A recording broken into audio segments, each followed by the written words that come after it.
ഓം ശാന്തി. ഒരു ശാന്തമായ വില്ലേജിൽ 2 മലകൾക്കിടയിൽ ഒരു ഗ്രാമമുണ്ടായിരുന്നു. അവിടെ വസിച്ചിരുന്ന വളരെ വൈഭവശാലിയായ ജ്ഞാനിയായ ഒരു സന്യാസി ഉണ്ടായിരുന്നു. ആ ഗ്രാമത്തിലുള്ള ആളുകൾ എപ്പോഴും അദ്ദേഹത്തിൻ്റെ അടുക്കൽ വന്നിട്ട് അവരുടെ ജീവിതത്തിലെ പ്രശ്നങ്ങൾക്കെല്ലാം ഉപദേശങ്ങൾ സ്വീകരിക്കുമായിരുന്നു. അദ്ദേഹത്തിൻ്റെ സാന്നിധ്യം തന്നെ എല്ലാവർക്കും സുഖദായകമായിരുന്നു. ആ പ്രസൻസ് കിട്ടിയാൽ മതി. കാരണം അദ്ദേഹത്തിൻ്റെ ഓരോ വാക്കുകളിലും വ്യക്തതയുണ്ടായിരുന്നു. ആളുകൾ ചോദിക്കുന്ന ഏത് ചോദ്യങ്ങൾക്കും അവർക്ക് മനസ്സ് നിറയുന്ന രീതിയിലുള്ള പരിഹാരങ്ങൾ പറഞ്ഞു കൊടുക്കത്തക്ക യോഗ്യനായിരുന്നു ആ യോഗിവര്യൻ. ഒരു ദിവസം ദേവ് എന്നു പേരുള്ള ചെറുപ്പക്കാരൻ അദ്ദേഹത്തിന് അടുക്കൽ വന്നിട്ട് പറഞ്ഞു, പ്രഭു, എനിക്കെൻ്റെ ജീവിതത്തിൽ വലുതായി ചിലത് നേടണമെന്ന് ആഗ്രഹമുണ്ട്. കുറച്ചൊക്കെ നേട്ടങ്ങൾ വേണമെന്ന് ഞാൻ ആഗ്രഹിക്കുന്നു. അത് നേടാൻ ഞാൻ ആഗ്രഹിക്കുന്നു. ഞാൻ എന്ത് ചെയ്യണം? പക്ഷെ എനിക്കാണെങ്കിൽ ഒരു അസ്വസ്ഥനാണ് ഞാൻ. എനിക്കൊരു ക്ഷമയില്ല. ഞാൻ ആകപ്പാട് പാനിക്കാണ്. ഞാൻ കൺഫ്യൂസ്ഡ് ആണ്.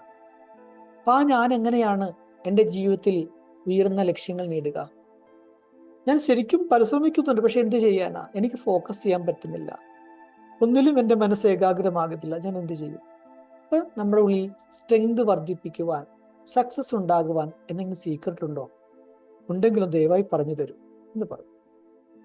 ഈ ചോദ്യം കേട്ടുടൻ തന്നെ ആ യോഗി വര്യൻ ദേവിനോട് പറഞ്ഞു, വരൂ എൻ്റെ കൂടെ വരും.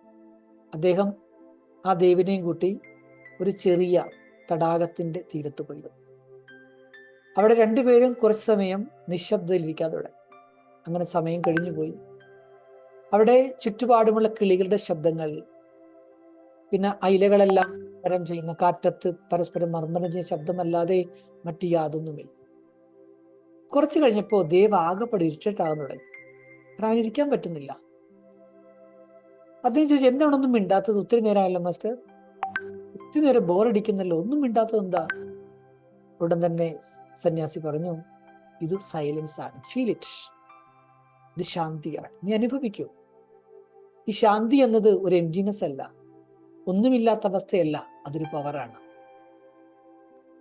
അത് പറഞ്ഞുകൊണ്ട് ആ ദേവിന്റെ കയ്യിലേക്ക് സന്യാസി ഒരു ലെൻസ് കൊടുക്കുകയാണ്. എൻ്റെ ചെറിയ കഷ്ണം പേപ്പറും കൊടുത്തു. പറഞ്ഞു, നീ ഈ പേപ്പറിന്ന് സൂര്യന്റെ ചൂട് ഉപയോഗിച്ചുകൊണ്ട് ഈ പേപ്പറിന്ന് കത്തിക്കാൻ പറഞ്ഞു. ഉടൻ തന്നെ ദേവ് ആ മാഗ്നിഫൈങ് ഗ്ലാസ് വാങ്ങി ആ പേപ്പർ താഴെ വെച്ചിട്ട് അങ്ങോട്ടും ഇങ്ങോട്ടൊക്കെ അനക്കാൻ തുടങ്ങി. അവൻ ആ അസ്വസ്ഥനായിരുന്നു. ഒന്നും സംഭവിച്ചില്ല, പേപ്പർ കത്തിയില്ല. എന്നാൽ അതേസമയം ആ സന്യാസി ആ ഗ്ലാസ് തൻ്റെ കയ്യിലോട്ട് വാങ്ങി കൈകൊണ്ട് നല്ല ശ്രദ്ധയോടുകൂടി, കൈ ചലിക്കാതെ സ്റ്റഡിയായിട്ട് ഒരു സ്ഥലത്ത് പിടിച്ചുകൊണ്ടിരുന്നു. സെക്കൻഡുകൾക്കുള്ളിൽ ആ പേപ്പർ കഷ്ണം കത്താൻ തുടങ്ങി. സന്യാസി പറഞ്ഞു, നോക്കൂ, ഇതാണ് സൂര്യന്റെ ഊർജം. ഇതെപ്പോഴും എല്ലായിടത്തും എവിടെയും ഉണ്ട്. പക്ഷേ എപ്പോഴാണോ നീ അത് ഫോക്കസ് ചെയ്യുന്നത്, ഒരു പ്രത്യേക സ്ഥലത്തേക്ക് ഫോക്കസ് ചെയ്യുന്നത്, അപ്പോൾ സൂര്യപ്രകാശം പവർഫുൾ ആകും. അതിന് തീയെ ഉണ്ടാക്കാൻ വരെ കഴിവുണ്ടായിരിക്കും. കത്തിക്കാനുള്ള ശക്തി പോലും അതിനുണ്ട്. എന്നിട്ട് ദേവിനെ നോക്കി, ദേവിന്റെ കണ്ണുകളിലേക്ക് നോക്കിക്കൊണ്ട് സന്യാസി പറഞ്ഞു, നിന്റെ കണ്ണുകൾ, നിന്റെ മനസ്സ് ഒരു സൂര്യനെ പോലെയാണ്. അതിങ്ങനെ ചിന്തകൾ ഇങ്ങനെ അങ്ങോട്ടും ഇങ്ങോട്ടും വിസരിച്ചു കൊണ്ടിരിക്കുകയാണ്. കാരണം നിന്റെ മനസ്സ് അത്ര വീക്കാണ്. എന്നാൽ എപ്പോഴാണോ നീ ഫോക്കസ് ചെയ്യാൻ തുടങ്ങുന്നത്, നിശ്ചലമായിരിക്കുന്നത്, സൈലൻസ് അതിനുള്ള ടൂളാണ്. ആ സൈലൻസ് ആകുന്ന ടൂള് കൊണ്ട് നിനക്ക് നിന്റെ എനർജിയെ വർദ്ധിപ്പിക്കാം. അതിൽ ഏകാഗ്രത എന്നതാണ് നിന്റെ ലെൻസ്, മാഗ്നിഫൈങ് ലെൻസ്. അനക്കാതെ പിടിക്കുന്ന കൈ, ഡിസിപ്ലിൻ, അതാണ് അതിൻ്റെ കൈപ്പിടി. ഡിസിപ്ലിനോടുകൂടി നിന്റെ ആ ശക്തികളെ, മാഗ്നിഫൈങ് ലെൻസ് ആകുന്ന ഏകാഗ്രതയെ നേരെ പിടിക്കൂ. ഉലയാതെ ചലിക്കാതെ അത് പിടിച്ചു. ആ ഹാൻഡിൽ എന്ന് പറയുന്നത് ഡിസിപ്ലിനാണ്, മര്യാദ. ലെൻസ് എന്നത് കോൺസെൻട്രേഷൻ. അത് അനക്കാതെ പിടിക്കൂ. അപ്പൊ നിന്റെ മനസ്സിലെ സൂര്യൻ പുറത്തേക്ക് വിടുന്ന സങ്കല്പങ്ങളാകുന്ന റേസുകളെ ഒരു പ്രത്യേക ബിന്ദുവിലേക്ക് ഫോക്കസ് ചെയ്യും. അപ്പൊ കാര്യങ്ങൾ അർജുന് മനസ്സിലായി, ദേവിന് കാര്യം മനസ്സിലായി. അന്നത്തെ ആ ദിവസം മുതൽ ദേവ് സൈലൻസ് ഇരിക്കാൻ പ്രാക്ടീസ് തുടങ്ങി. അതിരാവിലെ എഴുന്നേറ്റ് വളരെ ശാന്തനായി അദ്ദേഹത്തിന്റെ മനസ്സിൽ സ്വസ്ഥമാക്കി വെച്ചുകൊണ്ട് ഏകാഗ്രതയുടെ പ്രാക്ടീസ് ആരംഭിച്ചു. പതുക്കെ പതുക്കെ അവന് സ്വയം മനസ്സിലായി തൻ്റെ ഉള്ളിൽ എന്തൊക്കെയോ മാറ്റങ്ങൾ വന്നുകൊണ്ടിരിക്കുകയാണ്. പല കാര്യങ്ങൾക്കും നല്ല ക്ലാരിറ്റി ഉണ്ടാകുന്നു. എടുക്കുന്ന തീരുമാനങ്ങൾ വളരെ ആക്യുറേറ്റ് ആകുന്നു. തൻ്റെ ഉള്ളിൽ എന്തോ ഒരു ശക്തി കൈവന്നിട്ട് തോന്നി. ഇത് ശാന്തിയുടെ ശക്തിയാണ്. ആ ശാന്തിയുടെ ശക്തി അവൻ്റെ ഉള്ളിൽ കിടക്കുന്ന പല ക്രിയേറ്റിവിറ്റിയുടെയും അഗ്നിയെ ജ്വലിപ്പിക്കാൻ തുടങ്ങി. അപ്പൊ സയൻസ് റിസൾട്ടിലൂടെയാണ് പല സാധനങ്ങളും തെളിയിക്കുന്നത്. സൈലൻസ് പരിവർത്തനത്തിലൂടെയാണ് അത് തെളിയിക്കുന്നത്.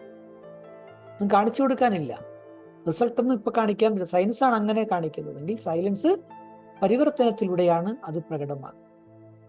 അതുകൊണ്ട് കൺട്രോൾ യുവർ മൈൻഡ്, മനസ്സിനെ നിയന്ത്രിക്കൂ, ഏകാഗ്രതയെ ഷാർപ്പാക്കൂ.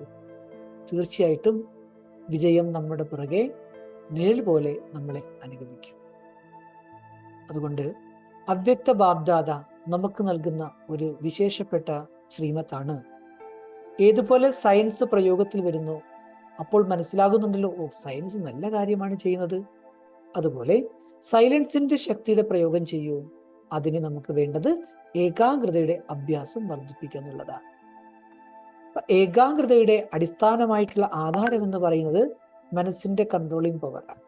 അതിലൂടെ നമുക്ക് നമ്മുടെ മനോബലത്തെ വർദ്ധിപ്പിക്കാം. ഈ ഒരു അവ്യക്തവാണി പോയിന്റിൽ നിന്നും നമ്മൾ എന്ത് മനസ്സിലാക്കുന്നു? Just like we use science to achieve greater results. നമ്മുടെ ജീവിതത്തിൽ നല്ല നല്ല റിസൾട്ടുകൾ ഉണ്ടാക്കാൻ നമ്മൾ ശാസ്ത്രത്തെ വിനിയോഗിക്കുന്നത് പോലെ learn to harness the power of silence.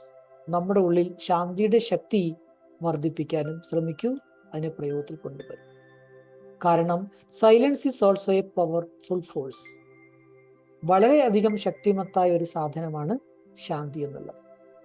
അതിന് concentration is essential to tap into the power of silence. നമ്മുടെ ഉള്ളിൽ കിടക്കുന്ന ആ സൈലൻസിന്റെ ശക്തിയെ പുറത്തേക്ക് കൊണ്ടുവരുന്നതിന് ഏകാഗ്രത വളരെ ആവശ്യമാണ്. ആ concentration enhances the mind strength. അങ്ങനെ നമ്മൾ ചെയ്യുന്ന പ്രാക്ടീസ് ഈ ഏകാഗ്രത നമ്മുടെ മനസ്സിനെ കൂടുതൽ കൂടുതൽ ശക്തിയുള്ളതാക്കി തീർക്കുന്നു. When the mind is controlled, എപ്പോഴാണോ നമ്മൾ അപ്രകാരം നമ്മുടെ മനസ്സിനെ നിയന്ത്രിക്കുന്നത്, the inner strength and the moral naturally increase. അപ്പോൾ നമുക്ക് തീർച്ചയായിട്ടും നമ്മുടെ മനോബലം ഓട്ടോമാറ്റിക്കായിട്ട് വർദ്ധിക്കാൻ തുടങ്ങും. വിത്ത് സൈലൻസ് ആൻഡ് ഫോക്കസ്, ആ ഒരു നിശബ്ദതയും ആ ഒരു ഏകാഗ്രതയും വരുമ്പോൾ we can achieve extra ordinary results. ഒരിക്കലും പ്രതീക്ഷിക്കാത്ത അസാധാരണമായ നല്ല നല്ല നേട്ടങ്ങളൊക്കെ നമുക്ക് നമ്മുടെ ജീവിതത്തിൽ കൈവരിക്കുവാനും സാധിക്കും. അതുകൊണ്ട് അവ്യക്ത ബാബ്ദാദയുടെ പാലനയ്ക്ക് റിട്ടേണായി കുട്ടികളായി നമ്മളിപ്പോ കൺട്രോളിംഗ് പവറിലൂടെ മനോബലത്തെ വർദ്ധിപ്പിക്കൂ. ഓം ശാന്തി.